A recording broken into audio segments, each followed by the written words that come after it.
This is a prepaid call from Matt. an inmate at a correctional facility.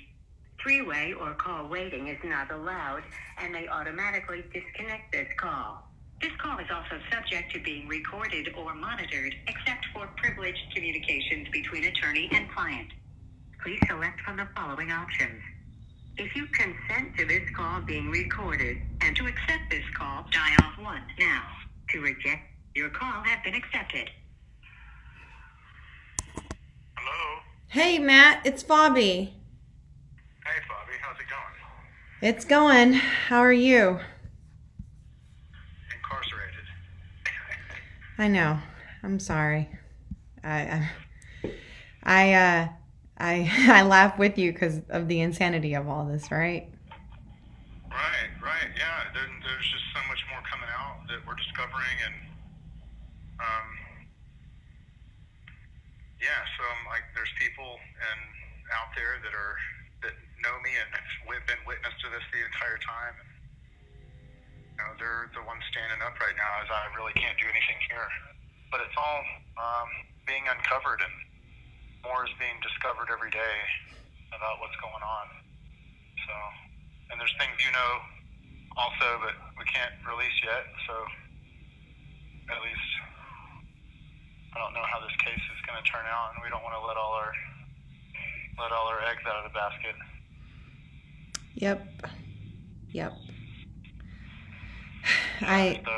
I'm grateful for you as a community member for having the courage to fight for yourself and speak up, because so many are able to help themselves through you just being open and honest about what happened to you in the situation, because so many would just be like, just make it go away, but you truly want justice, and that's remarkable. I think you're remarkable for everything. Thank you. I don't think I'm that. It's almost like they went too extreme in the extortion. They went so big and over the top that it's not even possible for me to comply with the orders that they got from the lies that they're standing on. I have every bit of evidence, and I've been shushed and quieted and muzzled by the court system, by the judges, by her attorney the entire way.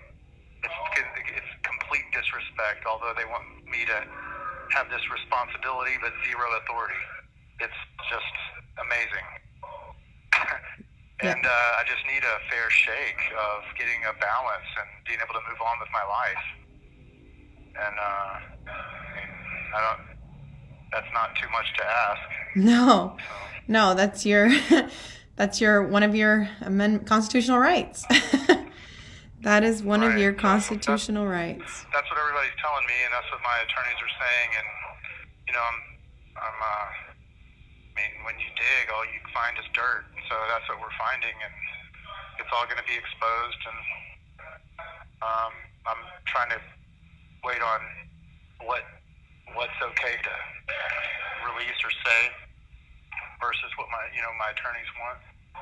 And but I have an incredible crew of people who are doing all the work on the outside, so I really can't do anything here. Although there's an online buzz I hear of,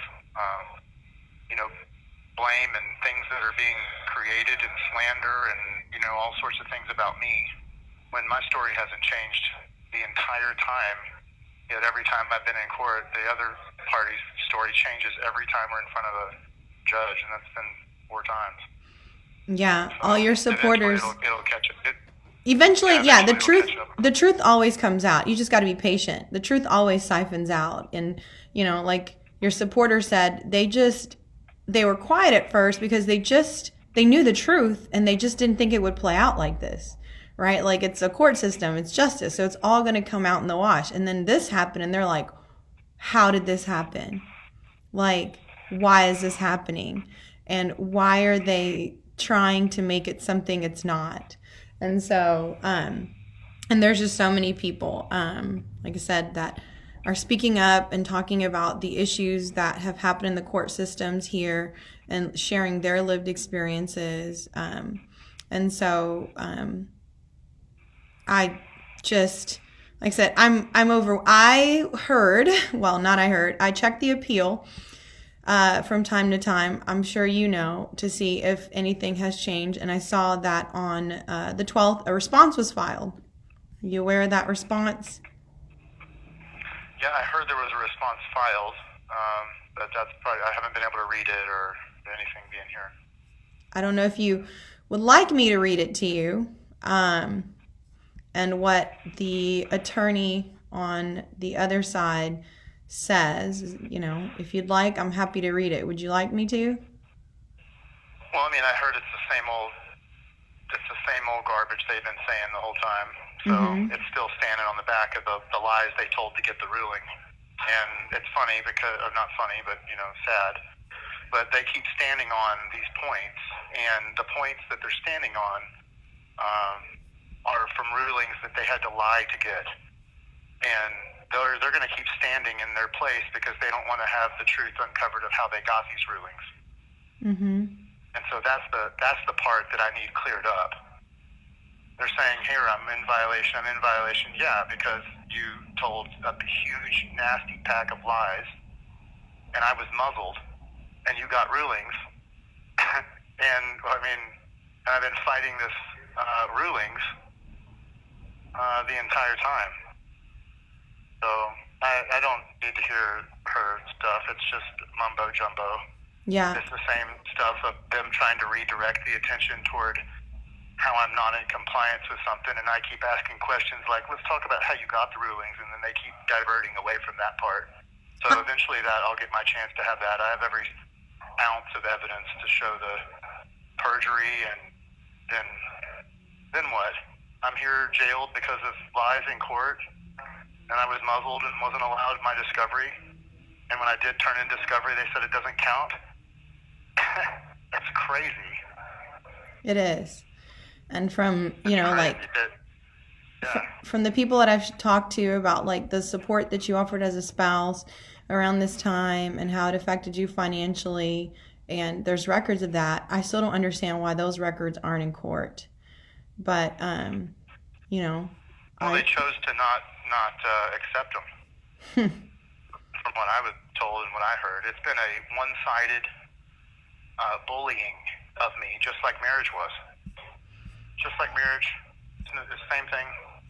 Can I ask you, why do you? There's so many people that owe back child support. Like I said, because yours was just like the child support was like you missed one payment, and then I mean, like, you have documentation of like your financial. I don't even think I missed one payment. I think I doubled up on a payment to make up for the one I was behind on, is the way I recalled it. Okay, yeah. So what they're alleging, let's just say that, what they're trying to say. And they're also tallying it wrong, because my attorneys told me, because the ruling was so egregious, that this can't go on like this, and because of the way it was, to just write her a check every month. And I have record of all those checks, and they're not claiming them. They're literally lying to the Attorney General about what I've paid and what I haven't paid. And they've been like spinning a different story every time to play this victim act. Why you? I mean, why do you think of all the people, and why do you think they're targeting you? I don't know. You think it's just your ex found a friend in power? I have my notions and hunches. I mean, definitely do, and relationships that they have, and who knows who out there, and those are all coming together. Yeah, because they were high school classmates, your ex and her attorney, weren't they? Right, I just found that out. Yeah, high school classmates. And when I look at the attorney's dad's history, there were pallbearers at his funeral that are familiar names in what's happening to you today. I don't know if you've been told that. Oh, yeah, and it's almost like a dirty chain that I can't escape to get a fresh shot. It's a poisoning of the well all the way through. It's like there's a term called fruit of the poisonous tree, and they planted these seeds and got a ruling, and they're complaining about the events after that when I need the events cleaned up that got us here. And they keep, I have all sorts of evidence of the negligence all the way up. So I just need a fresh set of ears that isn't in the poisoned well of chain of people to give me my shot at getting this balanced.